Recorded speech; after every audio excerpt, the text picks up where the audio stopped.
Good morning Odisha. आज जनवरी 30 तारीख शुक्रवार 30टी गुरुत्वपूर्ण न्यूज उपरे आसंतु नजर पकाइबा। आपण मानक भल पाइबा स्वरूप गोटे गोटे लाइक निश्चित भाव रखिदेवे। संसद में उपस्थापित है अर्थनैतिक सर्भे आत्मनिर्भरता पई स्वदेशी को गुरुत्व। संसद में गुरुवार उपस्थापित होईची अर्थनैतिक सर्भे 2025-26। एथिरे घरोई बजार त्रिस्तरीय कार्यक्रम द्वारा क्रिटिकल क्षमता दृढ़ीकरण, उत्पादन खर्च कमाइबा, अत्याधुनिक विनिर्माण को दृढ़ करने उपरे पदक्षेप ग्रहण करने को कहुଯାଇଛି।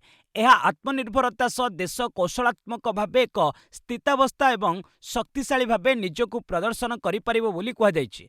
एभली स्थिति रे स्वदेशी अत्यंत जरूरी एवं अवश्यंभावी भावे निजक प्रदर्शन कहुଯାଇଛି। एभली स्थिति रे स्वदेशी अत्यंत जरूरी एवं स्वदेशी क्षमता जोगु देश बाह्य आह्वान दृढ़ मुकाबिला करने सह अंत क्षमता सह अर्थनैतिक सार्वभौमत्व हासिल करिबो। स्वदेशी को एक श्रृंखलागत कार्यक्रम भाव ग्रहण करने नहीं परामर्श दिया जायछि।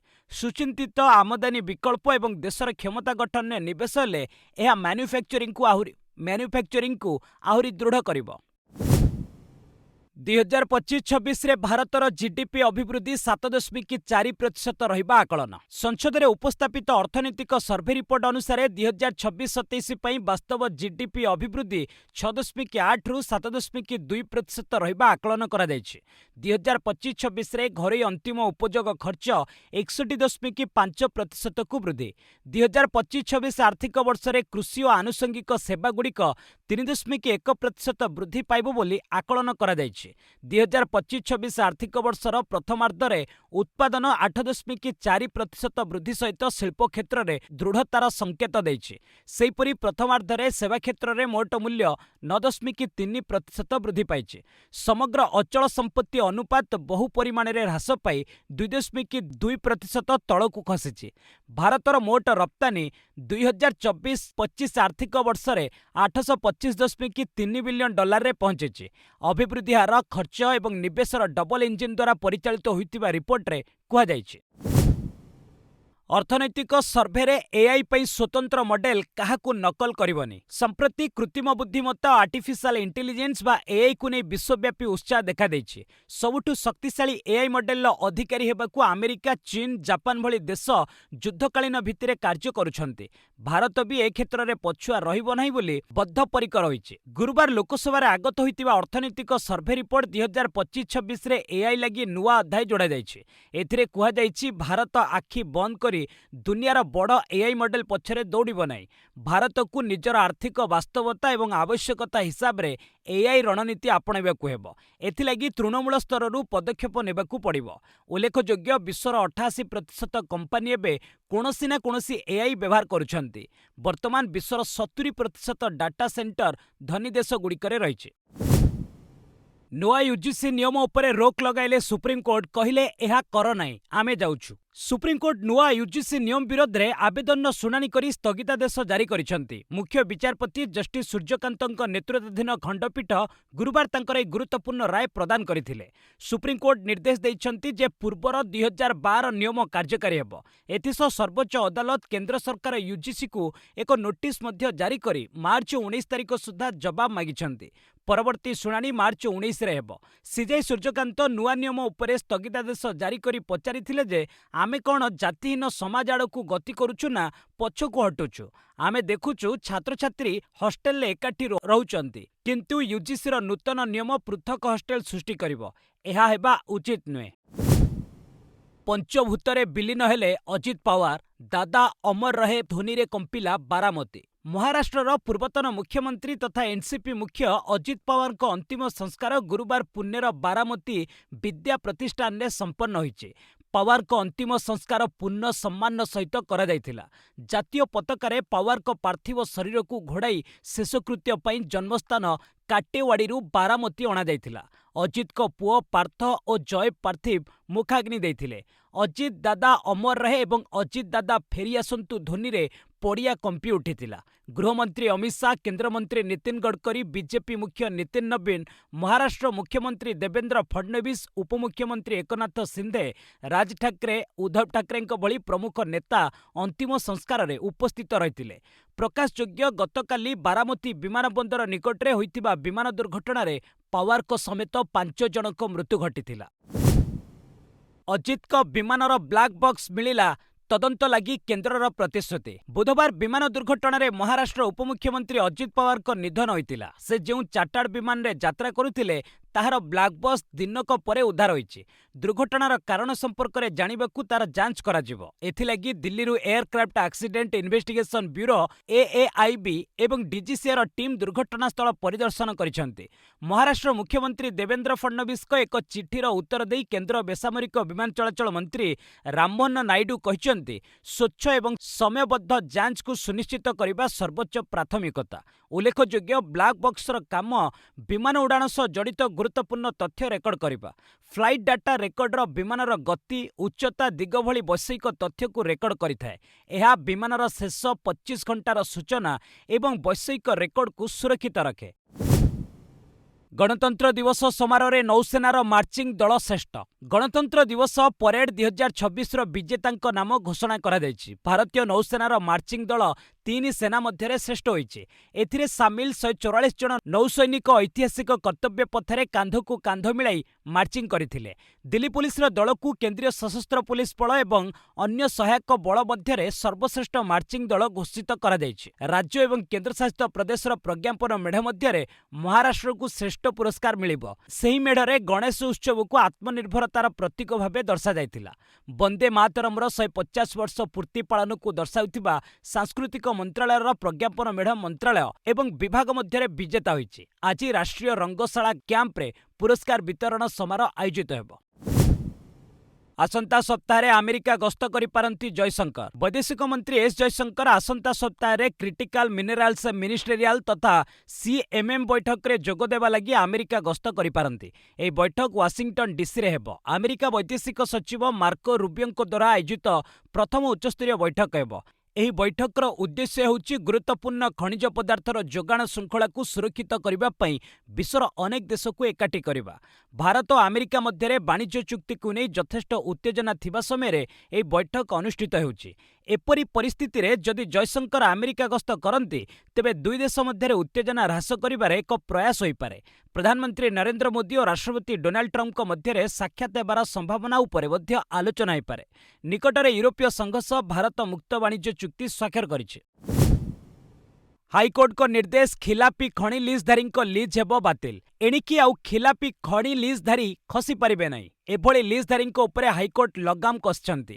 ଚୁକ୍ତି ଖିଲାପକାରୀଙ୍କ ବିରୋଧରେ କଠୋର କାର୍ଯ୍ୟାନୁଷ୍ଠାନ ପାଇଁ ହାଇକୋର୍ଟ ନିର୍ଦ୍ଦେଶ ଦେଇଛନ୍ତି। ବର୍ଷକୁ ଯେତିକି ପରିମାଣର ଖଣିଜ ସାମଗ୍ରୀ ଉତ୍ତୋଳନ ପାଇଁ ଲିଜ୍ ନେଉଥିଲେ, ସେତିକି ଉତ୍ତୋଳନ କଲେ ନାହିଁ। ଫଳରେ ରାଜ୍ୟ ସରକାର ଏହି ଲିଜ୍ଧାରୀଙ୍କ ଉପରେ ଜରିମାନା କଲେ। କିନ୍ତୁ ସେମାନେ ନା ଜରିମାନା ଦେଲେ ନା ଲିଜ୍ ସର୍ତ୍ତ ପୂରଣ କଲେ। ସରକାରଙ୍କୁ ଏଥିପାଇଁ ହଜାର ହଜାର କୋଟି ଟଙ୍କାର କ୍ଷତି ସହିବାକୁ ପଡ଼ିଲା। ସମ୍ପୃକ୍ତ ଲିଜ୍ଧାରୀଙ୍କ ଲିଜ୍ ବାତିଲ ସହିତ ସେହି ଖଣି ନିଜ ଅକ୍ତିଆରକୁ ସରକାର ଆଣିପାରିବେ ବୋଲି ହାଇକୋର୍ଟ କହିଛନ୍ତି। ଚୁକ୍ତିର କେହି ଉଲ୍ଲଂଘନ କଲେ ସେମାନଙ୍କୁ ଜରିମାନାର ଡିମାଣ୍ଡ ନୋଟିସ୍ କରାଯାଇଥାଏ। ଯଦି ସେମାନେ ନୋଟିସ୍ର କୌଣସି ଜବାବ ନ ରଖନ୍ତି, ତାହେଲେ ଉକ୍ତ ଖଣିର ଲିଜ୍ ବାତିଲ କରିବା ସହ ଆଇନଗତ କାର୍ଯ୍ୟାନୁଷ୍ଠାନ ଗ୍ରହଣ କରାଯାଇପାରିବ। ରାହୁଲ ଗାନ୍ଧୀ, ଥରୁର, ଖଡ୍ଗେ ରୁଦ୍ଧଦ୍ୱାର ବୈଠକ କହିଲେ ସବୁ ଠିକ୍ଠାକ୍ ଅଛି। କଂଗ୍ରେସ ହାଇକମାଣ୍ଡଙ୍କ ସହ ମତଭେଦ ଭିତରେ ଥିରୁଅନନ୍ତପୁରମ୍ ସାଂସଦ ତଥା ଦଳର ବରିଷ୍ଠ ନେତା ଶଶି ଥରୁର ଗୁରୁବାର କଂଗ୍ରେସ ଅଧ୍ୟକ୍ଷ ମଲ୍ଲିକାର୍ଜୁନ ଖଡ୍ଗେ ଏବଂ ସାଂସଦ ରାହୁଲ ଗାନ୍ଧୀଙ୍କୁ ଭେଟିଛନ୍ତି। ସଂସଦରେ ଖଡ୍ଗେଙ୍କ କାର୍ଯ୍ୟାଳୟରେ 3 ଜଣ 2 ଘଣ୍ଟା ଧରି ରୁଦ୍ଧଦ୍ୱାର ବୈଠକ କରିଥିଲେ। ବୈଠକ ପରେ ଥରୁର ହସି ହସି କହିଥିଲେ, ସବୁକିଛି ଠିକ୍ ଅଛି। ପାର୍ଟି ସହ ସେ ଏକ ହୋଇ କାମ କରୁଛନ୍ତି। କେରଳ ମୁଖ୍ୟମନ୍ତ୍ରୀ ପଦ ବାବଦରେ ଥରୁର କହିଥିଲେ, ମୋତେ କୌଣସି ପଦ ପାଇଁ ଆଶାୟୀ ହେବାକୁ ଇଚ୍ଛା ନାହିଁ। ଏବେ ମୁଁ ସାଂସଦ ଅଛି ଏବଂ ତିରୁଅନନ୍ତପୁରମର ଭୋଟରମାନେ ମୋ ଉପରେ ଭରସା କରନ୍ତି। 8 ବର୍ଷ ପରେ ଚୀନ ଗସ୍ତରେ ବ୍ରିଟେନ ପ୍ରଧାନମନ୍ତ୍ରୀ। ବ୍ରିଟେନ ପ୍ରଧାନମନ୍ତ୍ରୀ କିର୍ ଷ୍ଟାରମର 3 ଦିନିଆ ଚୀନ ଗସ୍ତରେ ଯାଇ ବେଜିଂରେ ପହଞ୍ଚିଛନ୍ତି। ବେଜିଂ ବିମାନ ବନ୍ଦରରେ ତାଙ୍କୁ ରେଡ୍ କାର୍ପେଟ୍ ସ୍ୱାଗତ କରାଯାଇଛି। ଚୀନର ବିଦେଶ ମନ୍ତ୍ରୀ ଲ୍ୟାନ୍ ଫୋଆନ୍ ତାଙ୍କୁ ସ୍ୱାଗତ କରିଥିଲେ। ଗୁରୁବାର ସେ ରାଷ୍ଟ୍ରପତି ସି ଜିନପିଙ୍ଗଙ୍କୁ ସାକ୍ଷାତ କରିଛନ୍ତି। ଉଭୟଙ୍କ ମଧ୍ୟରେ ଭିସାମୁକ୍ତ ଯାତ୍ରା, ଟାରିଫ୍ ଓ ଅନ୍ୟାନ୍ୟ ବୈଷୟିକ ପ୍ରସଙ୍ଗ ଉପରେ ଆଲୋଚନା ହୋଇଛି। ଦୀର୍ଘ 8 ବର୍ଷ ପରେ ବ୍ରିଟେନ ପ୍ରଧାନମନ୍ତ୍ରୀଙ୍କ ଏହା ପ୍ରଥମ ଚୀନ ଗସ୍ତ। ପୂର୍ବରୁ 2018ରେ ତତ୍କାଳୀନ ବ୍ରିଟେନ ପ୍ରଧାନମନ୍ତ୍ରୀ ଥେରେସା ମେ ଚୀନ ଆସିଥିଲେ। ତେବେ ଚୀନ ଗସ୍ତ ପୂର୍ବରୁ ଷ୍ଟାରମର ଗଣମାଧ୍ୟମକୁ କହିଥିଲେ, ବ୍ରିଟେନର ଆମେରିକା ସହ ସମ୍ପର୍କ ଜାରି ରହିବ, କିନ୍ତୁ ଚୀନକୁ ଅଣଦେଖା କରାଯାଇ ପାରିବ ନାହିଁ। ଚୀନ ଆମ ପାଇଁ ଜରୁରୀ। ଉଲ୍ଲେଖଯୋଗ୍ୟ, 2020ରେ କରୋନା କାଳରେ ବ୍ରିଟେନ ହିଁ ଚୀନ କମ୍ପାନୀ ହୁଏଇକୁ ଗୁଇନ୍ଦାଗିରି ସନ୍ଦେହରେ ନିଜ ଦେଶରୁ ବିଦା କରିଦେଇଥିଲା। सुप्रीमकोर्टे एसआईआर मामलार राय संरक्षित विभिन्न राज्य में निर्वाचन कमिशन को भोटर तालिकार स्वतंत्र व्यापक संशोधन एसआईआर वैधता को चैलेंज करी आगत एकाधिक पिटिशन उपरे सुप्रीमकोर्टे शुणाणी शेष होईछि। प्रधान विचारपति सूर्यकांत और विचारपति जयमाल्य बागची को नहीं गठित खंडपीठ राय संरक्षित रखिछन्ति। गत 2025 नवेम्बर एसआईआर को चैलेंज करी आगत 13टी पिटिशन उपरे सर्वोच्च अदालत नियमित शुणाणी करिछन्ति। एसआईआर विज्ञप्ति अनुसार जो नाम 2002 भोटर तालिकार नाम नहीं सेमानंकु निज पितामाता भोटर तालिकार तथ्य देवाकू पड़िबो। एथिसह निज परिचय देवाकू सेमानंकु 11टी दस्तावेज मध्यरु जेकोसी गोटिए देवाकू हेबो। तेबे परवर्ती समय सुप्रीमकोर्ट सेही 11 दस्तावेज आधार कार्ड सामिल करने लगी कहिथिले। पाकिस्तान शरीफ सरकार को मौलाना रहमान को चैलेंज। पाकिस्तान सर्वोच्च धार्मिक नेता मौलाना फजलुर रहमान पाकिस्तान शाहबाज शरीफ सरकार को अड़ुआरे पकाइछन्ति। सांप्रतिक पारिवारिक आईन संस्कार को चैलेंज करी फजलुर एक नूतन राजनीतिक एवं सामाजिक विवाद सृष्टि करिछन्ति। पाकिस्तान बाल्य विवाह निरोध बिल 2025 आईन को कार्यकारी करने प्रस्तुत होउछि। एभली समय मौलाना फजलुर बाल्य विवाह को निषिद्ध करुथिबा एही आईन गुड़िकर कड़ा प्रतिवाद करिछन्ति। पाकिस्तानी संसद को संबोधित करी फजलुर पारिवारिक आईन ने करा दैथिबा संशोधन को संपूर्ण प्रत्याख्यान करिछन्ति। से कहिछन्ति कोनोसी परिस्थिति रे पारिवारिक आईन ने करा दैथिबा परिवर्तन को ग्रहण करिवे नहीं। एही आईन गुडी को विरोध करिबा पई खोलाखोली उल्लंघन करिवे। एपरिकी प्रस्तावित बाल्य विवाह निषेध विरोध रे से व्यक्तिगत सहायता रे 10, 12, 15, 16 वर्षर नाबालक पिलामानंक विवाह करबाकू धमक दैछन्ति। उत्तर प्रदेश रे विद्युत ग्राहकों पई बड़ झटका फेब्रुआरी रु पड़िबो 10% अधिक बिल। उत्तर प्रदेश विद्युत ग्राहक माने फेब्रुआरी रे एक बड़ झटका पाइबे। रिपोर्ट अनुसार जनवरी रे व्यवहृत विद्युत पई ग्राहक माननकु 10% अधिक बिल देबाकू पड़िबो। विद्युत कंपनी गुड़िक इंधन सरचार्ज भाव में सेमानंक बिल सहित 616 कोटी टंकार अतिरिक्त सरचार्ज आदाय करिवे। विद्युत कंपनी गुड़िकर एही निष्पत्ति स्पष्ट भाव में सूचाई दिए जे फेब्रुआरी रे ग्राहक माननकु निश्चित अधिक बिल देबाकू पड़िपारे। राज्य विद्युत ग्राहक परिषद एही निष्पत्ति उपरे असंतोष प्रकाश करिछि। एही सरचार्ज उपरे रोक लगाइबाकू परिषदर सभापति अधवेश कुमार वर्मा दाबी करिछन्ति।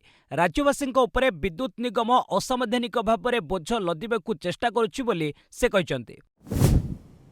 कोलंबिया रे विमान दुर्घटना रे 15 मृत। कोलंबियार उत्तर पूर्व नोटे डे सांटांडर प्रदेश रे एक छोट यात्रीवाही विमान दुर्घटनाग्रस्त होइछि। सेथिरे थिबा समस्त 15 जन यात्री और विमान कर्मचारी प्राण हराइछन्ति। दुर्घटनाग्रस्त विमान बीच क्राफ्ट AK900 सरकारी एयरलाइंस साटेना द्वारा परिचालित होतिला। विमानटी 13 जन यात्री और 2 जन पायलट को नहीं कुकुटारू वेनेजुएला सीमावर्ती ओकाना अभिमुखे जाउतिला। तेबे उड़ाण करिवार मात्र 11 मिनिट परे विमानटी हठात राडाररो निखोज हो जाइतिला। बहु खोजाखोजी परे गुरुवार ELN गरिला गोष्ठीर नियंत्रण रे थिबा कुरासिका पार्वत्य अंचल रे भग्नावशेष ठाब करा जाइछि। दुर्घटना स्थलरू जଳି जाइथिबा 7 जन मृतदेह उद्धार करा जाइतिला बेले अन्य यात्रीଙ୍କ शरीर संपूर्ण पोड़ी जाइछि। मागणा बंटन सीमित रखिबाकू अर्थनैतिक सर्भे परामर्श। विभिन्न राज्य में निःशर्त नगद टंका बंटन विकासमूलक नीतिर एक मुख्य अंश पलटिछि। विशेषकर महिला रोजगार रे सहायता लगी यह अर्थ बंटन करा जाउछि। तेबे यह जटिल वित्तीय समस्या सृष्टि करुथिबा उपस्थापित अर्थनैतिक सर्भे कहुଯାଇଛି। एपरी योजना स्वल्प समय लगी लाभकारी किंतु लगातार मागणा बंटन जारी रखिबा राज्यगुड़िकर आर्थिक स्थिति को दुर्बल करदेपारे। 2026 आर्थिक वर्ष में निःशर्त नगद बंटन प्राय 1.7 लाख कोटी टंका हेबार अनुमान करा जायछि। एथिजोगु राज्य बजेट एवं ऋण वृद्धि होइपारे। रिपोर्ट रे कुहाଯାଇଛି टंका बंटन योजना करुथिबा राज्यगुड़िक संख्या 2023 एवं 2026 आर्थिक वर्ष में 5 गुणा होइछि। एपरी टंका बंटन GSDP 0.19% रु 1.25% पर्यंत रहिଥାଏ एवं मोट राज्य बजेट खर्चर 8.26% पर्यंत होइपारे। विगत दशंधि रे भारतर कृषि अभिवृद्धि 4.45%। उत्पादन वृद्धि। भारतीय कृषि क्षेत्र स्थिर अभिवृद्धि हासिल करिछि।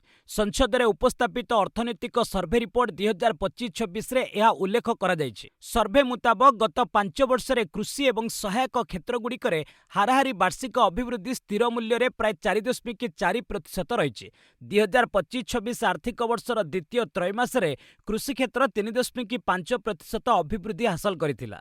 2015-16 रु 2024-25 दशंधि रे ए क्षेत्र रे हाराहारी वार्षिक ଅଭିବୃଦ୍ଧି ହାର ରହିଛି 4.45%। ପୂର୍ବ ଦଶନ୍ଧିଗୁଡ଼ିକର ତୁଳନାରେ ଏହା ଅଧିକ। ପଶୁପାଳନ, ମତ୍ସ୍ୟ ଚାଷ ଏବଂ ଜଳକୃଷି ଆଦି ସହାୟକ କ୍ଷେତ୍ରର ମଜବୁତ ପ୍ରଦର୍ଶନ ହୋଇଛି। 2024-25 କୃଷି ବର୍ଷରେ ଭାରତରେ ରେକର୍ଡ ଖାଦ୍ୟଶସ୍ୟ ଉତ୍ପାଦନ ହୋଇଛି। ଏହା 3,577.3 ଲକ୍ଷ ମେଟ୍ରିକ୍ ଟନ୍କୁ ବୃଦ୍ଧି ପାଇଛି, ଯାହାକି ପୂର୍ବ ବର୍ଷ ତୁଳନାରେ 254.3 ଲକ୍ଷ ମେଟ୍ରିକ୍ ଟନ୍ ଅଧିକ। ଅଭିବୃଦ୍ଧିରେ ଉଦ୍ୟାନ କୃଷି ଭାଗ ହେଉଛି 33%। ଇଡିର ବଡ଼ କାର୍ଯ୍ୟାନୁଷ୍ଠାନ ଅନିଲ ଅମ୍ବାନୀଙ୍କ 1,885 କୋଟି ଟଙ୍କାର ସମ୍ପତ୍ତି ଆଟାଚ୍। ପ୍ରବର୍ତ୍ତନ ନିର୍ଦ୍ଦେଶାଳୟ ତଥା ଇଡି ଶିଳ୍ପପତି ଅନିଲ ଅମ୍ବାନୀଙ୍କ ବିରୁଦ୍ଧରେ ବଡ଼ କାର୍ଯ୍ୟାନୁଷ୍ଠାନ ଗ୍ରହଣ କରିଛି। ଅନିଲଙ୍କ ପ୍ରାୟ 1,885 କୋଟି ଟଙ୍କା ମୂଲ୍ୟର ସମ୍ପତ୍ତିକୁ ଇଡି ଅସ୍ଥାୟୀ ଭାବେ ଆଟାଚ୍ କରିନେଇଛି। ୟେସ୍ ବ୍ୟାଙ୍କ ଋଣ ଠକେଇ ଏବଂ ରିଲାଏନ୍ସ କମ୍ୟୁନିକେସନ୍ସ ବ୍ୟାଙ୍କ ଠକେଇ ମାମଲାରେ ମନି ଲଣ୍ଡରିଂ ତଦନ୍ତର ଏକ ଅଂଶ ଭାବରେ ଏହି କାର୍ଯ୍ୟାନୁଷ୍ଠାନ ନିଆଯାଇଛି। ଆଟାଚ୍ କରାଯାଇଥିବା ସମ୍ପତ୍ତିରେ ରିଲାଏନ୍ସ ଇନଫ୍ରାଷ୍ଟ୍ରକ୍ଚର ଲିମିଟେଡର ଏକ ଅନ୍ତର୍ଭୁକ୍ତ ଅଛି, ଯାହା ବିଏସ୍ଇଏସ୍, ଯମୁନା ପାୱାର, ରାଜଧାନୀ ପାୱାର ଏବଂ Mumbai metro one private limited ଭଳି କମ୍ପାନୀରେ ନିବେଶ ସହିତ ଜଡ଼ିତ। ଏଥିପୂର୍ବରୁ ରିଲାଏନ୍ସ କମ୍ୟୁନିକେସନ୍ସ ଓ ହୋମ୍ ଫାଇନାନ୍ସ ମାମଲାରେ 10,117 କୋଟିରୁ ଉର୍ଦ୍ଧ୍ୱ ମୂଲ୍ୟର ସମ୍ପତ୍ତି ଇଡି ଜବତ କରିଥିଲା। ସଦ୍ୟତମ କାର୍ଯ୍ୟାନୁଷ୍ଠାନ ପରେ ଅନିଲ ଅମ୍ବାନୀ ଗ୍ରୁପର ମୋଟ ଆଟାଚ୍ ସମ୍ପତ୍ତି ପ୍ରାୟ 12,000 କୋଟିରେ ପହଞ୍ଚିଛି। ପୁଣି ଟଳିଲା ବଡ଼ ଦୁର୍ଘଟଣା, ବିମାନରେ ମାଡ଼ ହେଲା ପକ୍ଷୀ, ବର୍ତ୍ତିଗଲେ 211 ଯାତ୍ରୀ। ବିମାନ ଦୁର୍ଘଟଣାରେ ମହାରାଷ୍ଟ୍ର ଉପମୁଖ୍ୟମନ୍ତ୍ରୀ ଅଜିତ ପାୱାରଙ୍କ ସମେତ 5 ଜଣଙ୍କ ଦୁଃଖଦ ମୃତ୍ୟୁ ଘଟିଥିଲା। ଏହି ଘଟଣାର 24 ଘଣ୍ଟା ନ ଯାଉଣୁ ଆଉ ଏକ ବିମାନ ଦୁର୍ଘଟଣା ଅଳ୍ପକେ ଟଳିଯାଇଛି। ଗୋଆରୁ ହାଇଦ୍ରାବାଦ ଯାଉଥିବା ଏକ ଇଣ୍ଡିଗୋ ବିମାନରେ ପକ୍ଷୀ ମାଡ଼ ହୋଇଥିଲା। ରାଜୀବ ଗାନ୍ଧୀ ଅନ୍ତର୍ଜାତୀୟ ବିମାନ ବନ୍ଦରରେ ବିମାନଟି ଲ୍ୟାଣ୍ଡିଂ କରୁଥିବା ସମୟରେ ରନୱେ ନିକଟରେ ଏହି ଅଘଟଣ ଘଟିଥିଲା। ପାଇଲଟ ତୁରନ୍ତ ବିମାନ ବନ୍ଦରର ଅପରେସନ୍ସ ନିୟନ୍ତ୍ରଣ କେନ୍ଦ୍ରକୁ ସୂଚନା ଦେଇଥିଲେ, ତେବେ ବିମାନଟି ସୁରକ୍ଷିତ ଅବତରଣ କରିଥିଲା। ଏଥିରେ ଥିବା 211 ଜଣ ଯାତ୍ରୀ ଅଳ୍ପକେ ବର୍ତ୍ତି ଯାଇଛନ୍ତି। ଯାଞ୍ଚରେ ବିମାନ ବନ୍ଦରରେ କୌଣସି ପକ୍ଷୀ ଅବଶେଷ କିମ୍ବା ଅଂଶ ନଥିବା ଜଣାପଡ଼ିଥିଲା। ଫଳରେ ପରବର୍ତ୍ତୀ ସମୟରେ ସାଧାରଣ ବିମାନ ଚଳାଚଳ ଆରମ୍ଭ ହୋଇଥିଲା। ପକ୍ଷୀ ଧକ୍କା ଅନୁଭବ କରିବା ମାତ୍ରେ ପାଇଲଟ ତୁରନ୍ତ ଶାନ୍ତ ଭାବରେ ପରିସ୍ଥିତିକୁ ସମ୍ଭାଳିଥିଲେ। ବୋଇଂକୁ ଅତିରିକ୍ତ 30ଟି ନୂଆ ବିମାନ ପାଇଁ ଅର୍ଡର ଦେଲା ଏୟାର ଇଣ୍ଡିଆ। ଏୟାର ଇଣ୍ଡିଆ ଏହାର ବିମାନ ବହର ସମ୍ପ୍ରସାରଣ ପାଇଁ ବୋଇଂକୁ ଅତିରିକ୍ତ 30ଟି ନୂଆ ବିମାନ ପାଇଁ ଅର୍ଡର ଦେଇଛି। ହାଇଦ୍ରାବାଦରେ ଅନୁଷ୍ଠିତ ୱିଙ୍ଗସ୍ ଇଣ୍ଡିଆ 2026 ଅବସରରେ ଏହି ଘୋଷଣା କରାଯାଇଛି। ଏଥିରେ 20ଟି ବୋଇଂ 737-8 ଏବଂ 10ଟି ବୋଇଂ 737-10 ମଡେଲ ରହିଛି। ଏହା ସହିତ ବୋଇଂକୁ ଦିଆଯାଇଥିବା ମୋଟ ଅର୍ଡର ସଂଖ୍ୟା 250ରେ ପହଞ୍ଚିଛି। ଏହା ବ୍ୟତୀତ ଏୟାର ଇଣ୍ଡିଆ 15ଟି ଏୟାରବସ୍ A321 ନିଓ ଅର୍ଡରକୁ ଅଧିକ ଦୂରତା ଗମନାଗମନ କରୁଥିବା A321 XLR ଭେରିଏଣ୍ଟକୁ ପରିବର୍ତ୍ତନ କରିବାକୁ ନିଷ୍ପତ୍ତି ନେଇଛି। କମ୍ପାନୀର ସିଇଓ କ୍ୟାମ୍ପବେଲ୍ ୱିଲସନ୍ କହିଛନ୍ତି ଯେ ଏହି ପଦକ୍ଷେପ ଏୟାର ଇଣ୍ଡିଆକୁ ବିଶ୍ୱସ୍ତରୀୟ ଏୟାରଲାଇନ୍ସ ଭାବେ ଗଢ଼ି ତୋଳିବା ସହ ଅନ୍ତର୍ଜାତୀୟ ରୁଟ୍ରେ ସେବା ବୃଦ୍ଧିରେ ସହାୟକ ହେବ। 2022ରେ ଟାଟା ଗ୍ରୁପ ଏହାର ପରିଚାଳନା ଭାର ନେବା ପରଠାରୁ ବର୍ତ୍ତମାନ ସୁଦ୍ଧା ପ୍ରାୟ 170ଟି ବିମାନ ବହରରେ ସାମିଲ କରାଯାଇଛି। ଏହି ନୂତନ ବିମାନଗୁଡ଼ିକ ଇନ୍ଧନ ସଞ୍ଚୟ କରିବା ସହ ଯାତ୍ରୀମାନଙ୍କୁ ଅଧିକ ସୁବିଧା ଯୋଗାଇବ। 6 ମାସର ସର୍ବୋଚ୍ଚ ସ୍ତରରେ ଅଶୋଧିତ ତୈଳ ଦର। ଇରାନ ଓ ଆମେରିକା ମଧ୍ୟରେ ବଢ଼ୁଥିବା ସାମରିକ ଉତ୍ତେଜନା ଯୋଗୁଁ ଆନ୍ତର୍ଜାତୀୟ ବଜାରରେ ଅଶୋଧିତ ତୈଳ ଦର ଆକାଶ ଛୁଆଁ ହୋଇଛି। ଗୁରୁବାର ବ୍ରେଣ୍ଟ କ୍ରୁଡ୍ ମୂଲ୍ୟ ପ୍ରାୟ 3.8% ବୃଦ୍ଧି ପାଇ ବ୍ୟାରେଲ ପିଛା $71.01ରେ ପହଞ୍ଚିଛି, ଯାହା ଗତ 6 ମାସ ମଧ୍ୟରେ ସର୍ବାଧିକ। ସେହିପରି ଆମେରିକୀୟ WTI କ୍ରୁଡ୍ 4% ବଢ଼ି $65.75ରେ କାରବାର କରୁଛି।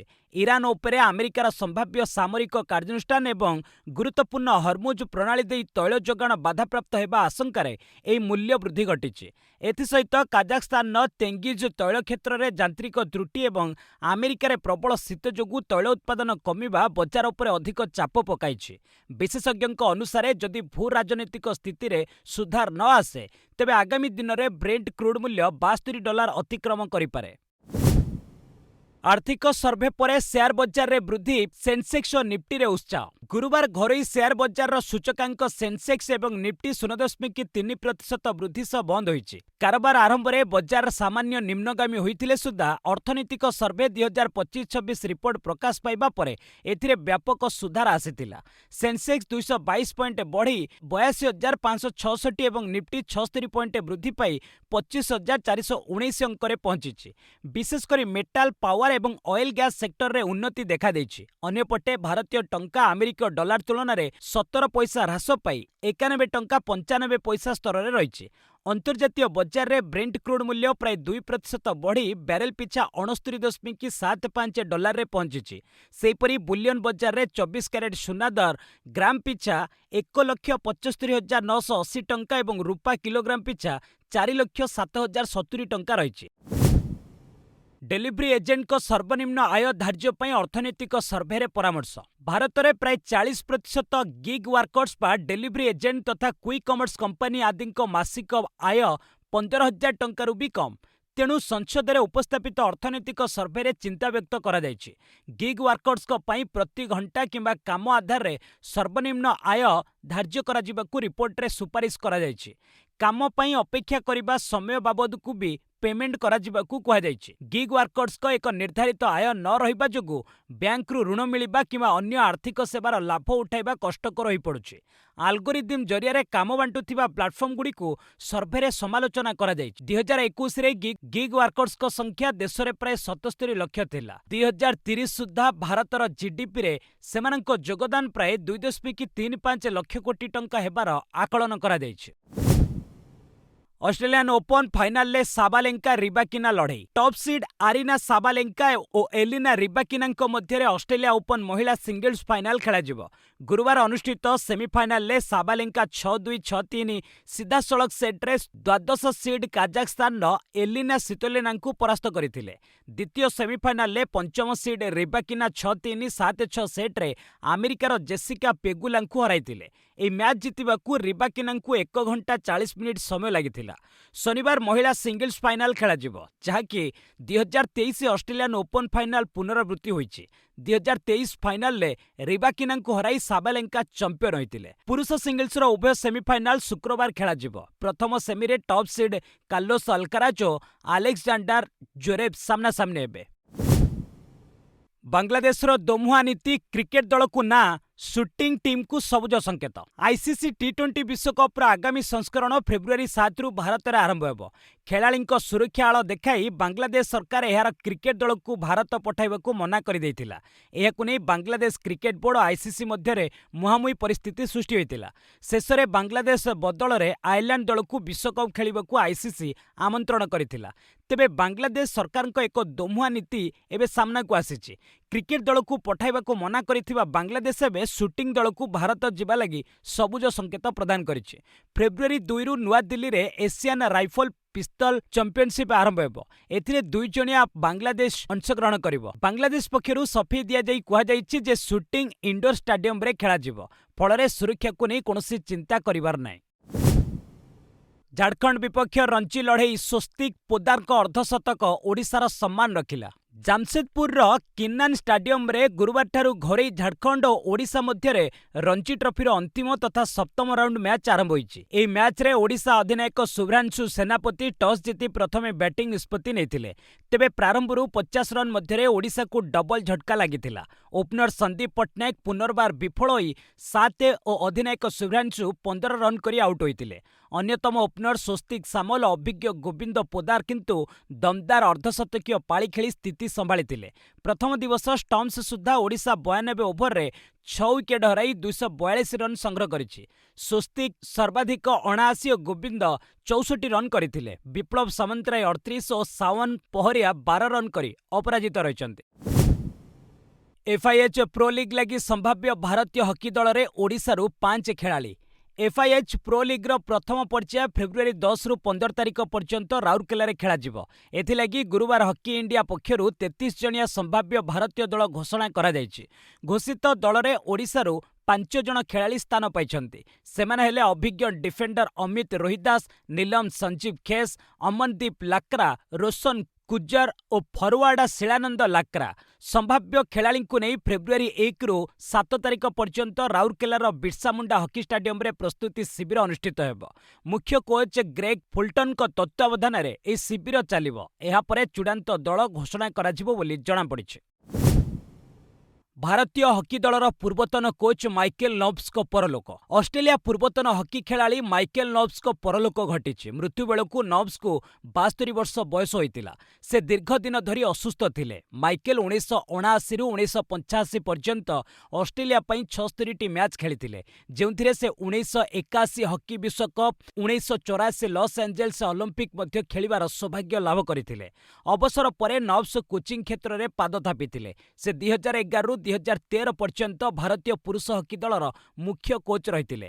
ଏହାପରେ ନବ୍ସ ଜାପାନ ଦଳର ମଧ୍ୟ କୋଚ୍ ରହିଥିଲେ। ନବ୍ସଙ୍କ ପତ୍ନୀ ଲି କାପ୍ସ ଓ ଝିଅ କେଟିଲିନ୍ ଉଭୟ ଅଷ୍ଟ୍ରେଲିଆ ମହିଳା ହକି ଦଳରୁ ମଧ୍ୟ ପ୍ରତିନିଧିତ୍ୱ କରିଛନ୍ତି। ରଞ୍ଜି ଟ୍ରଫି ବାୟୁ ପ୍ରଦୂଷଣ ଲାଗି ମାସ୍କ ପିନ୍ଧିଲେ ମୁମ୍ବାଇ ଖେଳାଳି। ଘରୋଇ ମୁମ୍ବାଇ ଓ ଦିଲ୍ଲୀ ମଧ୍ୟରେ ଏଲିଟ୍ ଗ୍ରୁପ୍ ଡିର ରଞ୍ଜି ଟ୍ରଫି ମ୍ୟାଚ୍ ଗୁରୁବାରଠାରୁ ଆରମ୍ଭ ହୋଇଛି। ଶରଦ ପୱାର ଏକାଡେମୀ ଗ୍ରାଉଣ୍ଡରେ ଅନୁଷ୍ଠିତ ଏହି ମ୍ୟାଚ୍ରେ ଏକ ଅଭାବନୀୟ ଘଟଣା ଦେଖିବାକୁ ମିଳିଥିଲା।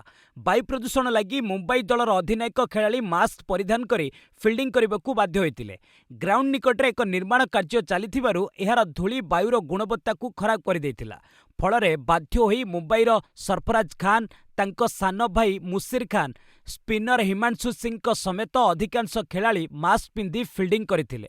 ଏହି ମ୍ୟାଚ୍ରେ ପ୍ରଥମେ ବ୍ୟାଟିଂ କରିଥିବା ଦିଲ୍ଲୀ ପ୍ରଥମ ପାଳିରେ 221 ରନ୍ କରି ଅଲ୍ଆଉଟ୍ ହୋଇଥିଲା। ଓପନର୍ସ ସନତ ସାଙ୍ଗୱାନ 118 ରନ୍ର ଶତକୀୟ ପାଳି ଖେଳିଥିଲେ। ଜବାବରେ ମୁମ୍ବାଇ ଷ୍ଟମ୍ପସ୍ ବେଳକୁ ଗୋଟିଏ ୱିକେଟ୍ ହରାଇ 13 ରନ୍ ସଂଗ୍ରହ କରିଛି। କନ୍ନଡ଼ ଅଭିନେତା ମୟୂର ପଟେଲଙ୍କ ନାମରେ 4 ଦୁର୍ଘଟଣା ମାମଲା। ପୂର୍ବ ବିଗ୍ ବସ୍ ପ୍ରତିଯୋଗୀ ତଥା କନ୍ନଡ଼ ଅଭିନେତା ମୟୂର ପଟେଲ ବିବାଦରେ ଫସିଛନ୍ତି। ତାଙ୍କ ନାମରେ ବେଙ୍ଗାଲୁରୁରେ ମଦ୍ୟପାନ କରି ଗାଡ଼ି ଚାଳନା କରିବା ଏବଂ ସିରିଜ୍ ଦୁର୍ଘଟଣା ଘଟାଇବା ଅଭିଯୋଗ ହୋଇଛି। ହାଲେସୁର ଟ୍ରାଫିକ୍ ପୁଲିସ ମୟୂରଙ୍କ ବିରୋଧରେ ମଦ୍ୟପାନ କରି ଗାଡ଼ି ଚାଳନା କରିବା ଏବଂ ଦୁର୍ଘଟଣା ଘଟାଇବା ଲାଗି ମାମଲା ରୁଜୁ କରିଛି। ଏଥିସହ ତାଙ୍କର ଫର୍ଚ୍ୟୁନର କାର୍ ମଧ୍ୟ ଜବତ କରିଛି ପୋଲିସ। ଏହି ଘଟଣା ବୁଧବାର ରାତିର ବୋଲି ଜଣାପଡ଼ିଛି। ପୁରୁଣା ବିମାନ ବନ୍ଦର ରୋଡର କମାଣ୍ଡ ହସ୍ପିଟାଲ ସିଗ୍ନାଲ ନିକଟରେ ମୟୂର ଏହି ସିରିଜ୍ ଦୁର୍ଘଟଣା ଘଟାଇଥିଲେ। ତାଙ୍କ କାର୍ ଏକସଙ୍ଗେ ଅନ୍ୟ 4ଟି କାର୍କୁ ଧକ୍କା ଦେଇଥିଲା। ଟ୍ରାଫିକ୍ ପୁଲିସ ଘଟଣାସ୍ଥଳରେ ପହଞ୍ଚି ମୟୂରଙ୍କ ବ୍ରେଥ୍ ଆଲାଇଜର ପରୀକ୍ଷା କରିବାରୁ ସେ ମଦ୍ୟପାନ କରିଥିବା ଜଣାପଡ଼ିଥିଲା। ବସ୍ ଆଜି ପାଇଁ ଏଇଠି ରଖିବା। ପୁଣି ନେଇ ଆସିବି ଲେଟେଷ୍ଟ ଅପଡେଟ୍। ସେ ପର୍ଯ୍ୟନ୍ତ ବିଦାୟ ନେଉଛି। ଜୟ ହିନ୍ଦ, ଜୟ ଭାରତ।